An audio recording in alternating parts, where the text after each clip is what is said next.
With Doubtnut, get instant video solutions to all your maths, physics, chemistry, and biology doubts. Just click the image of the question, crop the question, and get instant video solution. Download Doubtnut app today.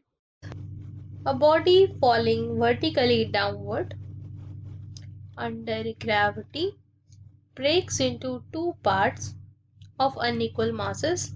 The center of mass of the two parts taken together shifts horizontally toward. So we have to analyze the horizontal displacement.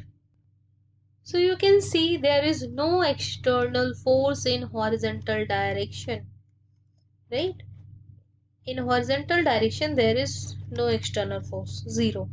So if there is no external force in horizontal direction, so acceleration of center of mass in horizontal direction, if I talk about, will be zero, since there is no external force in horizontal direction. So the acceleration of the center of mass is external force in horizontal direction divided by total mass.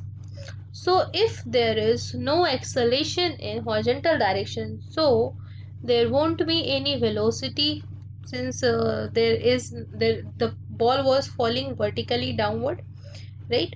So the final velocity of the center of mass was zero. So initial, final, all the time the horizontal component of the velocity will be zero. Okay, so we have to check whether the center of mass will shift horizontally or not, and if shift, so it toward what, heavier, lighter, which mass. So as we concluded that the center of mass haven't any velocity in horizontal direction, and initially it was falling vertically downward, and it don't have any acceleration in horizontal direction, so it won't have any velocity in horizontal direction, so it doesn't shift in horizontal direction. So C will be the correct answer. Thank you.